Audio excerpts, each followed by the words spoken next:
ইনান, দুই চোখের জিনা। আর নজর, চোখ দিয়ে যখন দেখবে পুরুষ নারীকে, তো পুরুষের চোখের জিনা হবে। নারী যখন পুরুষকে দেখবে, তো নারীর চোখের জিনা হবে। তো এবার আল্লাহ রসুল বলেন, জিনা হুমাল ইয়াদ আল বাতশ, হাতের জিনা হলো নারীকে টাচ করা, অবৈধ নারীকে টাচ করা, অবৈধ গার্লফ্রেন্ডকে টাচ করা, বয়ফ্রেন্ডকে টাচ করা, ছেলে আর মেয়ে, মেয়ে আর ছেলে, বিবাহিত পুরুষ আর নারী যখন বৈধতার ভিত্তিতে না, অবৈধভাবে একজন আরেকজনকে স্পর্শ করবে, আল্লাহ রসুল বলেন এটা হাতের জিনা। এবার জিনা হুমাল উজুনান, কানের জিনা। আল ইস্তিমা, জিনার কানের জিনা হলো কথাগুলোকে শোনা। তুমি তোমার গার্লফ্রেন্ডের সাথে কথা বলো, বেহায়া, বেলাজ, বেশরম, তুমি যে কথা বলছো, তোমার এই কথা শোনাটা কানের জিনা হয়ে যাচ্ছে। কানের জিনা। যে মেয়েটা তোমাকে রিপিট করছে, ওই মেয়ের কানের জিনা হয়ে যাচ্ছে। এবার আল্লাহ রসুল বলেন, জিনাহুল লিসান আন নুতক, জিহ্বার জিনা হলো এই জিহ্বা দিয়া যখন ছেলে আর মেয়ে পরস্পর অফলাইনে হোক, অনলাইনে হোক, বাড়ির আশপাশে হোক, স্কুলে হোক, প্রতিষ্ঠানে হোক, কর্মস্থলে হোক, দোকানে হোক, যখন যেখানে এই কোনো কারণ ছাড়া যদি সে কথা বলে জিহ্বা দিয়া মেয়ে আর ছেলের সাথে, যখনই বলবে তখনই সেটা জিহ্বার জিনা। কিসের জিনা? তাহলে চোখের জিনা কি? চোখ দিয়ে দেখা। কানের জিনা কান দিয়ে শোনা, মেয়ে ছেলে একই। হাতের জিনা একজন আরেকজনকে ধরা। পায়ের জিনা, আল্লাহ রসুল বলেন, জিনা হুর রিজ আল খুতা, পায়ের জিনা হলো নারী পুরুষের দিকে হেঁটে হেঁটে যাবে। আপনার স্বামী বিদেশ থাকে, ঢাকায় চাকরি করে, কেউ জানে না, আপনি আপনার পরকীয়া প্রেমিকের সাথে কন্ট্রাক্ট করে তাকে বাসায় নিয়ে আসলেন। তো এই পুরুষ যখন হেঁটে হেঁটে আসছে, তার পায়ের জিনা আগেই হয়ে গেছে। আপনি যখন আবার তার কাছে যান, তো আপনার পায়ের জিনা হয়ে গেছে। তো আল্লাহ রসুল সাল্লাল্লাহু আলাইহি সাল্লাম বলেন, এতগুলো অঙ্গ প্রত্যঙ্গের জিনা, আজকে তাকায় দেখো, হায়ুসি ফি আহলিস সামা, পুরো আসমান সকলকে এলান করে, ইয়া আহলাস সামা ইন্নাল্লাহা ইউহিব্বু ফুলান, হে আসমানওয়ালা শুনে নাও, হে আসমানবাসী শুনে নাও, নিশ্চয়ই আল্লাহ তাআলা ভালোবাসে অমুকের ছেলে অমুককে। ফাউহিব্বুহু, আমিও তাকে ভালোবাসি, সুতরাং ফাহিব্বুহ, তোমরা সকল আসমানওয়ালা যারা আছো সবাই তোমরা ওই আল্লাহর বান্দা এবং বান্দিকে ভালোবাসো। সুবহান। তো এবার আল্লাহ নবীজি বলেন, ফায়ুদাউ লাহুল কবুল ফিল আরদ। তো এবার আল্লাহ তাআলার পক্ষ থেকে আল্লাহ নবীজি বলেন, ওই বান্দা এবং বান্দি জন্য দুনিয়াতে এমন একটা পদ্ধতি, এমন একটা সিস্টেম, এমন একটা ব্যবস্থাপনা হয় যে যে কোনো জায়গায় যেভাবেই হোক, যেখানেই হোক, সবাই ওই আল্লাহর বান্দা এবং বান্দিকে ভালোবাসে। সুবহান। তাহলে আপনি খেয়াল করেন, এবার আপনি আর আমি আল্লাহর ভালোবাসার পাত্র কিনা এটা বুঝবো কি করে? দুনিয়াতে ঘর বাড়ি দালান কোঠা, এই এলাকায় অনেকে বিল্ডিং বানিয়েছে। যিনি হিন্দু, ওনার বাড়িতেও বিল্ডিং আছে, আছে কিনা? আপনার বাড়িতেও বিল্ডিং আছে। উনি চাকরি করে, ব্যবসা করে, আপনিও চাকরি ব্যবসা করেন। উনি বাজার থেকে খরচ তরিতরকারি যা কিছু দরকার করে, আপনিও করেন। তাহলে সমান সমান। তাহলে আল্লাহ যা আপনাকে ভালোবাসে এটা বুঝবেন কি করে? ফাজাইলে আমালে আমরা শুনেছি, তালিমের মধ্যে বাদী তার মনিবের সাথে গল্প করছে। তো মনিব তার বাদীকে বলছে যে আল্লাহ তাআলা আমাকে বেশি ভালোবাসে। তো বাদী বলছে, না মনিব, আল্লাহ তাআলা আমাকে বেশি ভালোবাসে। তো এবার মনিব বলে যে তোমাকে যদি আল্লাহ বেশি ভালোবাসতো, তোমাকে মনিব বানাতো, আমাকে তোমার চাকর বানাতো। কিন্তু আল্লাহ তাআলা তোমাকে চাকরানি বানিয়েছে আর আমাকে মনিব বানিয়েছে, এতেই প্রমাণ করে আল্লাহ আমাকে ভালোবাসে। তো এবার বাদী মনিবকে বলে, আপনার যুক্তি শেষ? বলে, হ্যাঁ শেষ। তো এবার আমার যুক্তি শোনেন, যে আল্লাহ রাব্বুল আলামিন আমাকে ভালোবাসে বলে কনকনে ঠান্ডা শীতকে অপেক্ষা করে আমার মতো জীর্ণ শীর্ণ এই রুগ্ন দেহ বিশিষ্ট আপনার বাড়ির কাজ করা এই বাদী আর দাসীকে আরশের মালিক, তামাম আসমান আর জমিনের মালিক আল্লাহ ভালোবাসেন বলে প্রচন্ড শীতকে অপেক্ষা করে আমার মতো বাদীকে ফজরের ওয়াক্তে ঘুম থেকে উঠায়া যায় নামাজে দাঁড় করায়া দেয়। সুবহানাল্লাহ। আর আপনাকে ভালোবাসে না, তার প্রমাণ হলো সুখ আর সমৃদ্ধি, প্রভাব আর প্রতিপত্তি, জৌলস যা কিছু আছে, আপনাকে এ পরিমাণ সুখ দিয়েছে, এ পরিমাণ বিছানার আরাম দিয়েছে। আপনাকে ভালোবাসে না বলে, মনিব আপনাকে পছন্দ করে না বলে আল্লাহ তাআলা আপনাকে কনকনে ঠান্ডা শীত, এর মধ্যে আরামের কম্বল আর লেফ, বিভিন্ন সাত সরঞ্জামের বিছানা দিয়ে ফজরের ওয়াক্তে মালিকের পায়ে সেজদা না করায়া আপনাকে পছন্দ করে না বলেই আপনাকে ঘুম পাড়ায়া রাখে। তাহলে ভালোবাসার মাপকাঠি এই ছোট্ট গল্পের আলোকে বুঝলাম, দুনিয়াতে যদি কেউ ঘর বাড়ি দালান কোটা বিল্ডিং এর মালিক হয়ে যায়, এলাকার বাজারে সবচেয়ে বড় ব্যবসায়ী হয়ে যায়, রাজনীতিবিদ হয়ে যায়, সমাজপতি হয়ে যায়, রাষ্ট্রের ক্ষমতাও যদি তার কাছে আসে, কিন্তু সে যদি তার দিনের 24 ঘন্টায় মালিকের পায়ে সেজদা করার নসিব না হয়, তার কপালে যদি মালিকের সেজদা করার সুযোগ তৈরি না হয়, আল্লাহর হুকুম নবীজির তরিকা অনুযায়ী চলবার তৌফিক না হয়, সে যত বড়ই দুনিয়াদারি হোক না কেন, স্পষ্ট প্রমাণ করে আল্লাহ তাকে ভালোবাসে না। আর রিক্সাওয়ালা, দিনমজুর, খেটে খানেওয়ালা হতে পারে, দিনে আনে দিনে খায়, কিন্তু আল্লাহ তাকে ভালোবাসে, এটার প্রমাণ হলো সে 5 ওয়াক্ত নামাজের সেজদা সঠিক সময়ে সঠিকভাবে আল্লাহকে করতে পারে। কেননা দুনিয়ার কোনো কিছু পাওয়া, এটা খ্রিস্টানও পায়, বৌদ্ধ পায়, হিন্দু পায়, বিধর্মী পায়। সুতরাং তোমার মতো মুসলমান খাওয়া দাওয়া, চলাফেরা, ওঠা বসা, সামাজিক প্রতিপত্তি, এটা পাওয়া এটা পছন্দের ব্যাপার না। প্রকৃত পছন্দের ব্যাপার, ভালোবাসার ব্যাপার হলো এই দুই মানুষের ভিতরে, দুই ফ্যামিলির ভিতরে কে কত বেশি আল্লাহকে মানতে পারে। যে যত বেশি আল্লাহকে মানতে পারবে সেই যেন বুঝে নেয় আল্লাহ তাকে বেশি ভালোবাসে। যে নারী বেপর্দা বেহায়া, এলাকার সবাই তাকে চিনে, এলাকার সবাই তাকে দেখে, এলাকার যুবকেরা তাকে চিনে, দোকানের মুদিমালের যে দোকানদার তাকে চিনে, বাজারের মানুষগুলো তাকে চিনে, তার চেহারা সবার কাছে পরিচিত।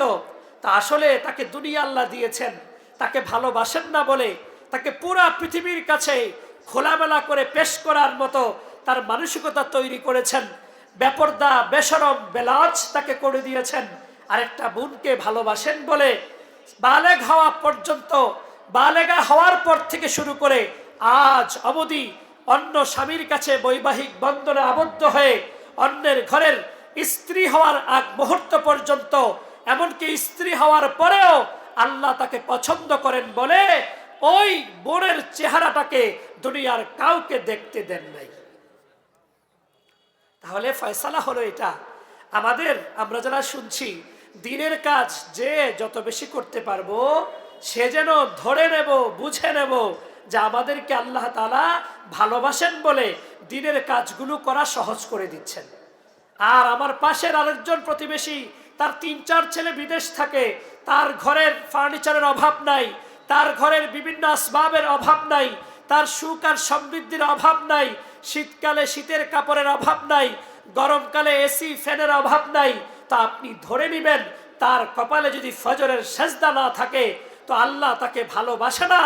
তাকে কাক বানায়া, পৃথিবীর ময়দানে কাক বানায়া, কাকের ডাক, কোনো মালিক যদি কাকরে পালে, কাকের ডাক ওই মালিকের কাছে শুনতে ভালো লাগে না, কিন্তু কোকিলের ডাক মালিক তাকে পালন করে, লালন করে, প্রতিনিয়ত শুনতে চায়। কোকিল যেন বেশি বেশি করে ডাকে, কিন্তু কোকিল তো বেশি বেশি ডাকে না, মাঝে মধ্যে ডাকে। এই এক ডাকের জন্য মালিক তাকে বারবার বারবার তাকে খাওয়ায়, তাকে যত্ন করে, তাকে বিভিন্ন সেবা শুশ্রূষা করে।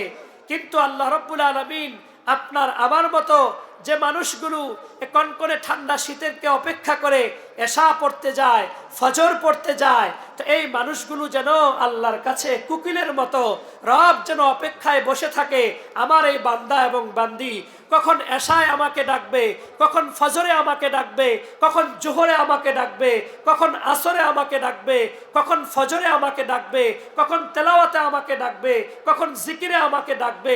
মালিক আশায় বসে থাকেন, অপেক্ষায় বসে থাকেন কুকিল নামক আল্লাহর এই বান্দাদের ডাক শুনবার জন্য। সুবহান। আর যারা ডাকে না, এরা কাকের মতো। কাকের ডাক বিশ্রী, কাকের ডাক শুনলে আপনার কাছে বিরক্ত লাগবে। এজন্য আপনার পাশের প্রতিবেশীর সুখ আর সমৃদ্ধি দেখে আপনি নিজে কখনো আশ্চর্য হবেন না, বরঞ্চ আল্লাহ তাআলা তার প্রিয় হাবিবকে বলেছেন, ওয়ালা তামুদ্দান্না আইনাইকা ইলা মা মাত্তা'না বিহি জাহরাতাল হায়াতিদ দুনিয়া।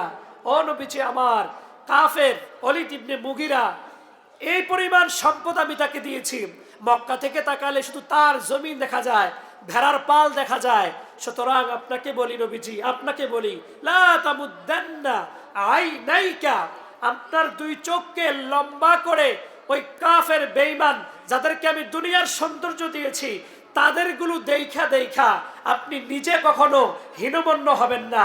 নিজের চোখ লম্বা করে, মত মানে টানিয়া লম্বা করা, মত শব্দের অর্থ তো মত থেকে লা তামুদ্দান্না, অর্থাৎ আমরা যদি অনেক সময় দেখা যায় বুর্জ খলিফা দুবাই যদি আপনি দেখেন, অথবা বাংলাদেশের মতিঝিলে সেই বিশাল বড় বিল্ডিংটা যদি আপনি তাকান, ওরে বাবা কত বড় বিল্ডিং, এই যে ওরে বাবা, এই যে চোখটা একটু বড় হলো, এটাকে আরবিতে মাদ বলে, তাজবিদের ভাষায় টানিয়া পড়া বলে। তো আল্লাহ তাআলা তার প্রিয় হাবিবকে বলেছেন, সাবধান, কখনোই কখনোই আপনি চোখ বড় বড় করে দুনিয়াবি যাদেরকে দিয়েছি তাদের দিকে তাকাবেন না। এজন্য ভাইয়ারা আমার, আপনাকে আমাকে ভালোবাসেন বলে এই মুহূর্তে অনেক মানুষ যারা হয়তোবা টেলিভিশনের সামনে বসে আছে কিনা, টেলিভিশন দেখতেছে, মোবাইল দেখতেছে, অনেকে হয়তোবা ব্যাডমিন্টন খেলতেছে, অনেকে হয়তো বন্ধুরা একসাথে বসে নাটক, সিনেমা, অশ্লীল ভিডিও বিভিন্ন কিছু দেখছে। তো আল্লাহ তাআলা ওই মানুষগুলোকে কাক বানায়া, তার ডাক বিশ্রী, মালিক শুনতে চায় না তার ডাক। যা, তোকে দুনিয়াবি খাবার দিয়ে, দুনিয়াবি রং তামাশা দিয়ে তোকে ওই কাজে ব্যস্ত রাখলাম, তোর ডাক আমার কাছে পছন্দ লাগে না, তুইও ডাকতে চাস না, এজন্য তোকে ওই কাজে বিভোর করে রাখছি। আর আপনাকে আমাকে পছন্দ করেন বলে আল্লাহ তাআলা দুনিয়ার সব কাজ থেকে ফারেক করে আল্লাহ তাআলা আপনাকে আমাকে মাহফিলের মতো বেহেশতের বাগানে বসার সুযোগ করে দিয়েছেন। এতে প্রমাণ করে মালিক আমাদেরকে ভালোবাসে। মালিক আমাদেরকে কি করে? ভালোবাসে। আল্লাহ যদি আবার আমাদেরকে ভালোবাসে, তার প্রমাণ হলো আপনি যখন আবার ঘুমিয়ে যাবেন, তো ফজরের নামাজ যখন আবার জামাতে পড়তে পারবেন, তা আপনি যেন বুঝে নেবেন আল্লাহ আপনাকে ভালোবাসে। আল্লাহ আপনাকে কি করেছে? ভালোবাসে। লাতাইফুল মারিফ ইবনে রজব হাম্বলি রাহিমাহুল্লাহ, বিশ্ববিখ্যাত কিতাব, ওখানে লিখেছেন যে আপনাকে আল্লাহ ভালোবাসে, এটার প্রমাণ কি? এটার প্রমাণ হলো যে আপনি যে আমলটা করেন হুবহু এই আমলটা যদি আবার করতে পারেন, তাহলে আপনি বুঝে নেবেন আল্লাহ আপনাকে ভালোবাসে। যেমন আমাদের প্রত্যেকের সমাজে জুমার নামাজ অনেকেই পড়ে, কিন্তু দেখবেন আসরের নামাজ তার কপালে আর জোটে না, আছে কিনা এরকম? একই মহল্লায়। তো ইবনে রজব হাম্বলি রাহিমাহুল্লাহ উনি বলেছেন, জুমার নামাজ পড়ছো, নামাজ তুমি যদি এখন আসর নামাজ আবার পড়তে পারো, বাস এই আসর নামাজ পড়তে পারলেই বুঝবা হুবহু এই একই ক্যাটাগরির ইবাদত। তো বোঝা যাবে জুমার নামাজ পড়েছ, আল্লাহ খুশি হয়েছে, এজন্য আসরের সময় তোমাকে আল্লাহ আবার আসার তৌফিক দিয়েছে। রমজানের রোজা আপনি রাখছেন ফরজ, এখন রমজানের রোজা আল্লাহ তাআলা কবুল করেছে, এটা আপনি বুঝবেন কি করে?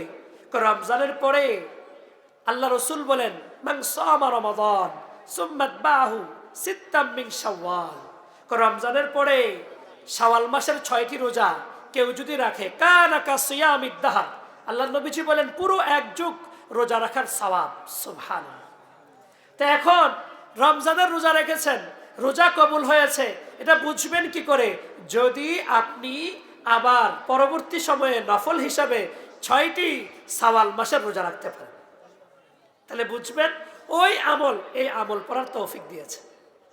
সম্মানিত হাজিরিন, আমি কোরআনুল কারীমের সূরা আর রহমান থেকে 4টি আয়াতে কারিমা তেলাওয়াত করেছি। আল্লাহ রসুলের একটি হাদিসের ছোট্ট একটি অংশ আপনাদের সামনে পেশ করেছি। আল্লাহ তাআলা বলেন, এই সূরাটির নাম আর রহমান। সূরাটির নাম কি? আর রহমান আমরা জানি এটা আল্লাহর গুণবাচক নাম। আল্লাহ রাব্বুল আলামিন কোরআনুল কারীমে বলেছেন, ওয়ালাহুল আসমাউল হুসনা ফাদউহু বিহা। আল্লাহ তাআলা কোরআনে বলেন আল্লাহর রয়েছে অনেক গুণবাচক নাম, অনেক গুণবাচক নাম রয়েছে আল্লাহ তাআলার। তো অনেক গুণবাচক নাম রয়েছে, তোমাদের কাজ কি? তোমাদের কাজ হলো এই নামগুলো নিয়ে ডাকা। এই নামগুলো নিয়ে কি? এজন্য যখনই আপনি আল্লাহর কাছে কোনো চাইবেন তো আপনি এটা পড়বেন, ইয়া রহমান, ইয়া রহিম, ইয়া হাইয়্যু ইয়া কাইয়্যুম বিরহমাতিকা নাস্তাগীস ওয়া আসলিহ লানা শা'নানা কুল্লাহ ولا تكلنا إلى أنفسنا طرفة عين।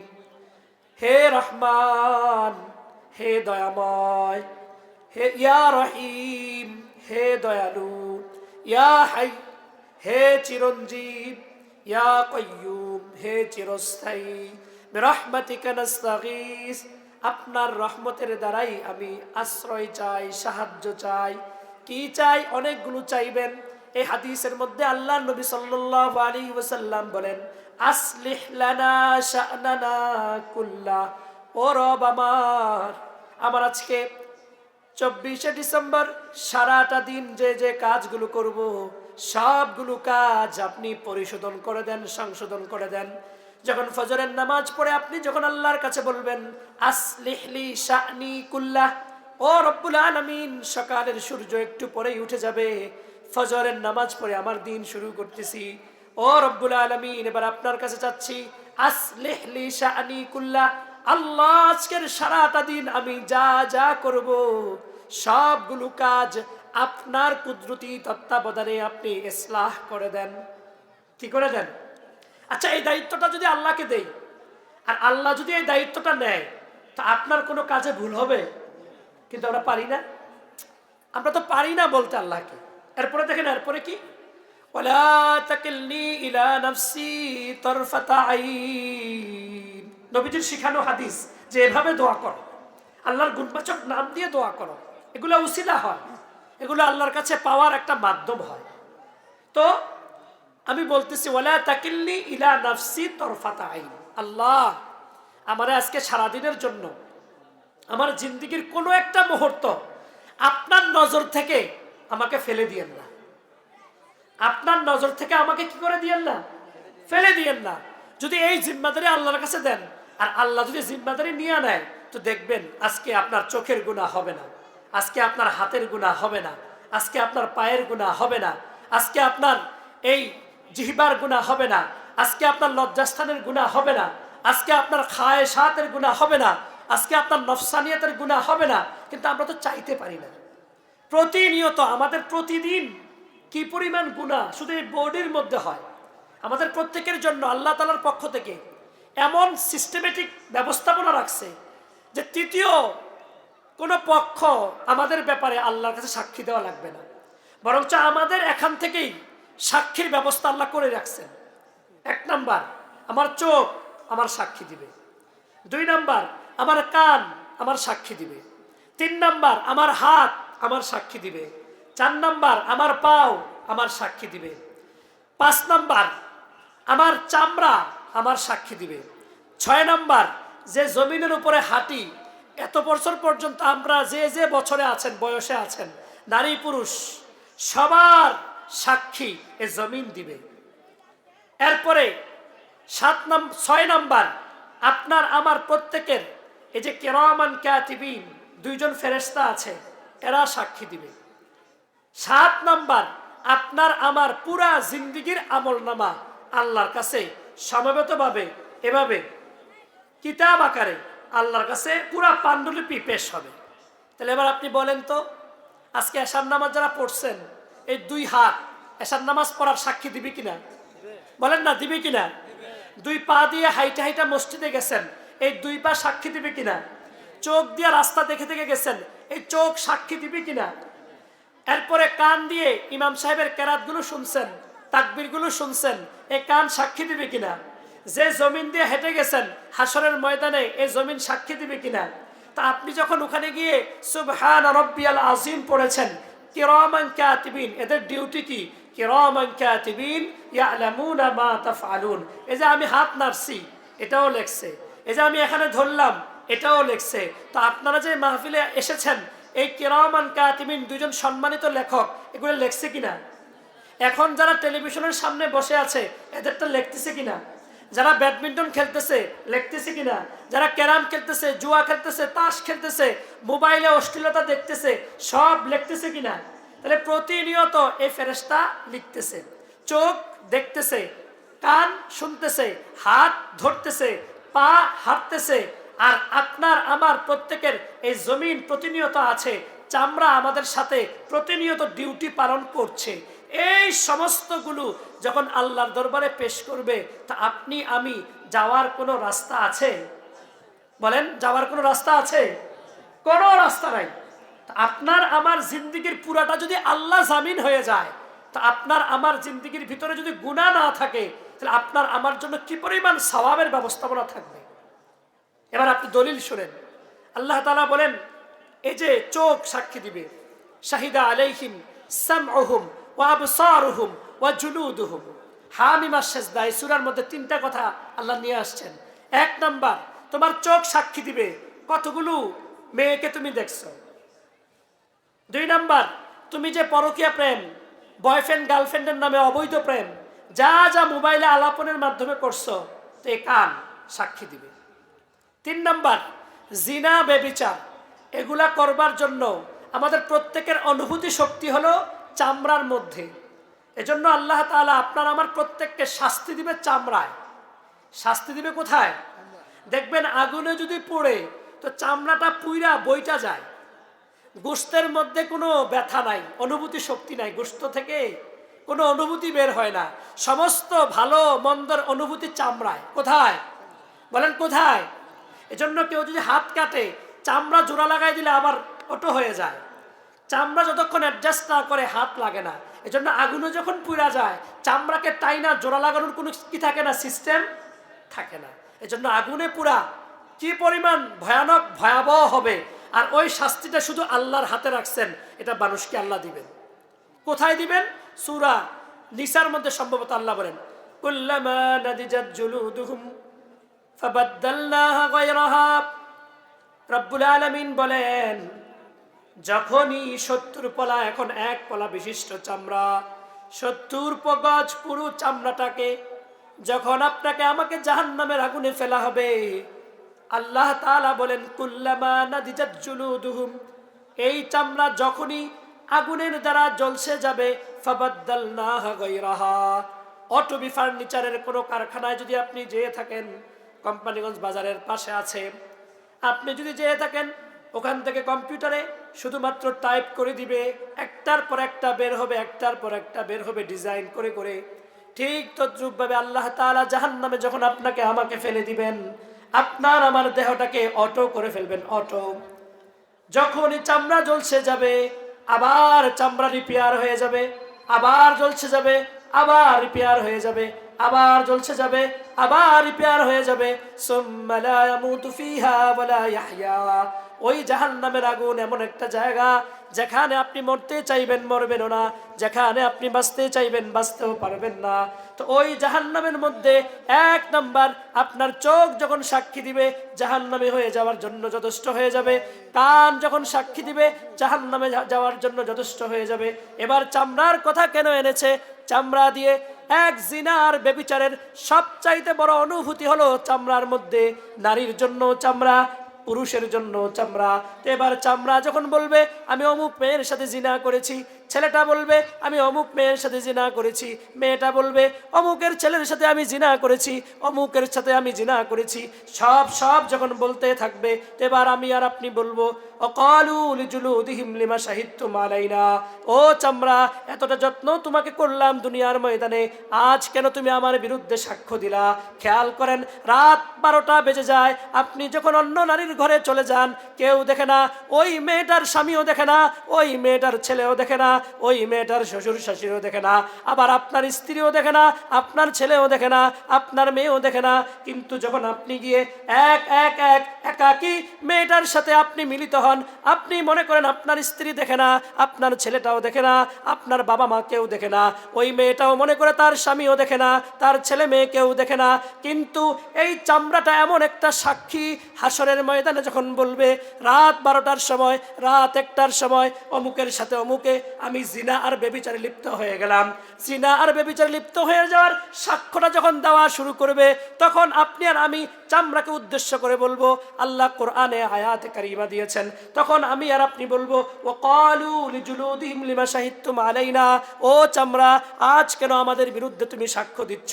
এবার চামড়ার জবাব আল্লাহ খুলে দিবে।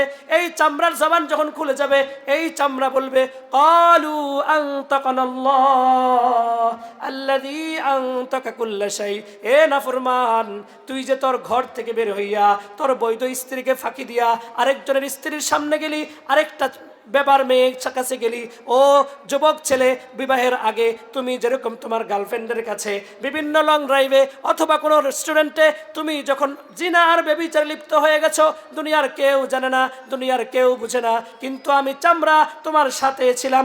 ওই সময়ে আমার জবান ছিল না, ওই সময় আমার বলবার মতো ক্ষমতা ছিল না, ওই সময়ে তোমাকে বাধা দেওয়ার মতো কোনো যোগ্যতা আমার ছিল না। কিন্তু আজ ক্বালু আনতাকানাল্লাহ আল্লাযী আনতাকা কুল্লা শাই, যেই আল্লাহ তাআলা সবগুলোকে কথা বলার শক্তি দিয়েছে, ওই আল্লাহ আমি চামড়ার জবান খুলে দিয়েছে। এবার বলেন, যারা জিনাকারী, যারা ব্যভিচারকারী, এরা বাঁচবে কি করে? একটা মেয়ের সাথে একটা ছেলের টাচ হলে কি অনুভূতি, এটা একান্তই চামড়ার মধ্যে আসে। এই অনুভূতিটা একান্তই তার দেহের মধ্যে সমস্ত অঙ্গ প্রত্যঙ্গ বুঝবার আগে তার চামড়াটা বোঝে। মাইকের সাউন্ড কমে বাড়ে প্রতিনিয়ত এরকম। তাহলে চামড়াকে আমি আর আপনি জিজ্ঞাসা করবো, এবার সুদের টাকা নিয়েছেন কোথায়? এ চামড়ার হাতে, ঠিক কিনা বলেন? আপনি যে কলম দিয়ে সিগনেচার দিয়েছেন, সালমান এফ রহমান 32,000 কোটি টাকার মালিক হয়েছে কলমের সিগনেচারে, ঠিক কিনা বলেন? সাবেক স্বৈরাচারী শাসকের যে পিয়ন 400 কোটি টাকার মালিক হয়েছে এই কলমের সিগনেচারে, ঠিক কিনা বলেন? তাহলে এই কলমের সিগনেচার যখন দিলা, হাত তো মুস্তাকিল সাক্ষী হবে। সূরা ইয়াসিনে আছে, আল ইয়াওমা নাখতিমু আলা আফওয়াহিহিম ওয়া তুকাল্লিমুনা আইদিহিম ওয়া তাশহাদু আরজুলুহুম।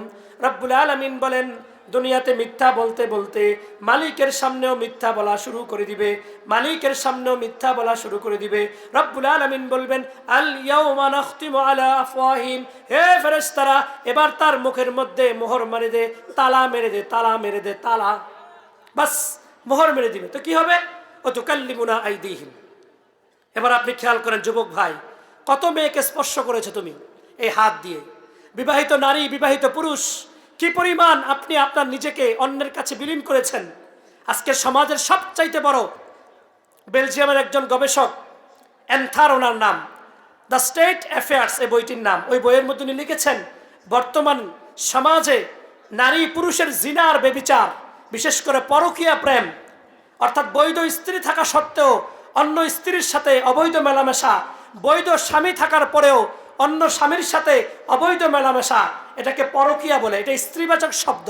তো উনি বলেছেন এটা একটা সামাজিক ব্যাধি হয়ে গেছে, ক্যান্সারে রূপান্তরিত হয়ে গেছে।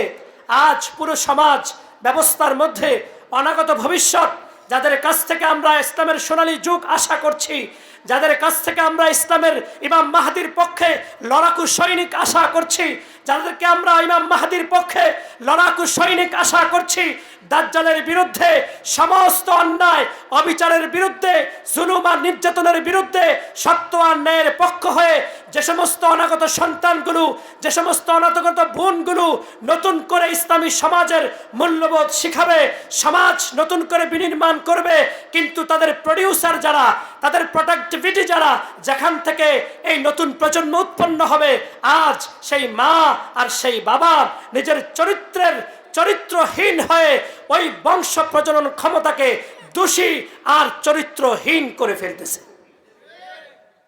যার জন্য নতুন করে স্বপ্ন দেখার 2024 সালের 5ই আগস্টে যদিও বৈষম্য বিরোধী এই ছাত্র ভাইদের রক্তের নাজরানার মাধ্যমে আল্লাহ তাআলা নিরস্ত্র হওয়ার পরেও স্বাধীনতার নতুন ভূখণ্ড, নতুন সূর্য আমাদেরকে দান করেছেন, কিন্তু সামনের ভবিষ্যতে যদি এই অশ্লীলতা, এই বেহায়াপনা, এই বেশরম, এই বেলাজ, এই সামাজিক এই অবস্থার পরিবর্তন করা না যায়, তাহলে প্রতিটি ঘর থেকে ইমাম মাহাদির পক্ষে লড়বার মতো ইসলামী সৈনিক জন্ম নিবে না। কেননা তার মাও বেপরদা, তার বাবাও বেপরদা, মা অন্য পুরুষের সাথে সম্পর্ক, বাবা অন্য মেয়ের সাথে সম্পর্ক, প্রতিনিয়ত চোখের জিনা হচ্ছে, কানের জিনা হচ্ছে, হাতের জিনা হচ্ছে, পায়ের জিনা হচ্ছে, প্রতিনিয়ত জিহ্বার জিনা হচ্ছে। এতগুলো অঙ্গ প্রত্যঙ্গের জিনা আর বেবিচার যেই মা আর যেই বাবা করছে, তাদের ঔরসজাত সন্তান, তার চোখ পবিত্র না, তার হাত পবিত্র না, তার পা পবিত্র না, তার দিল পবিত্র না, তার কান পবিত্র না, তার জবান পবিত্র না, এরকম অপবিত্র স্বামী স্ত্রীর মাধ্যমে নতুন করে যে সন্তান রব্বুল আলামিন দান করে, ওই সন্তান পবিত্র হবে এটা আশা করা যায় না।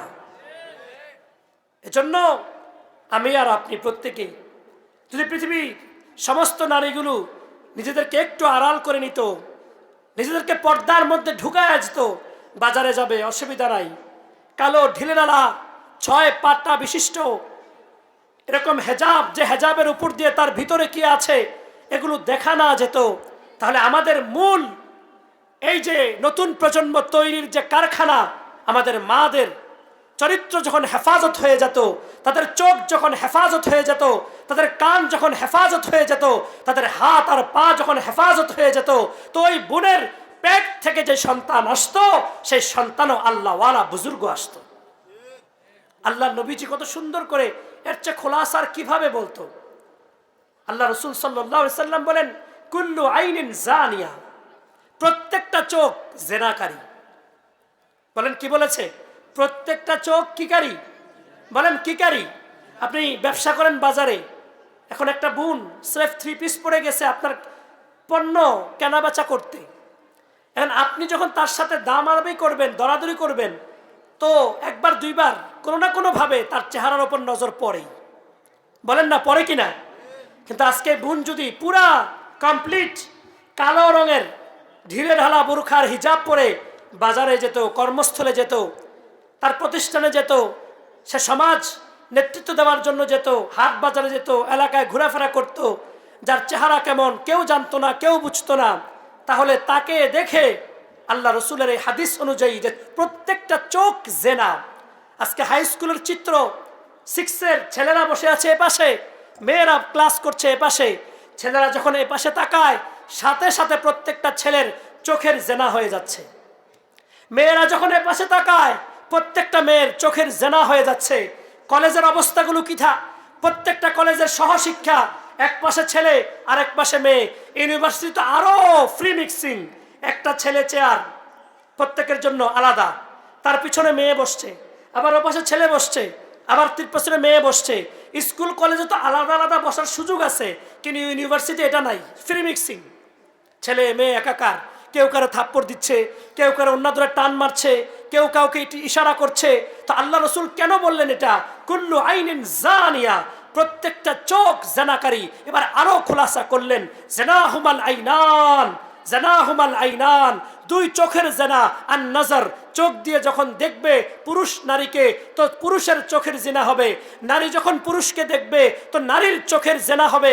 তো এবার আল্লাহ রসুল বলেন, জিনাহুমাল ইয়াদ আল বাতশ, হাতের জিনা হলো নারীকে টাচ করা, অবৈধ নারীকে টাচ করা, অবৈধ গার্লফ্রেন্ডকে টাচ করা, বয়ফ্রেন্ডকে টাচ করা, ছেলে আর মেয়ে, মেয়ে আর ছেলে, বিবাহিত পুরুষ আর নারী যখন বৈধতার ভিত্তিতে না অবৈধভাবে একজন আরেকজনকে স্পর্শ করবে, আল্লাহ রসুল বলেন এটা হাতের জিনা। এবার জিনা হুমাল উজুনান, কানের জিনা, আল ইস্তিমা, জিনার কানের জিনা হলো কথাগুলোকে শোনা। তুমি তোমার গার্লফ্রেন্ডের সাথে কথা বলো, বেহায়া বেলাজ বেশরম, তুমি যে কথা বলছো, তোমার এই কথা শোনাটা কানের জিনা হয়ে যাচ্ছে। কানের জিনা, যে মেয়েটা তোমাকে রিপিট করছে ওই মেয়ের কানের জিনা হয়ে যাচ্ছে।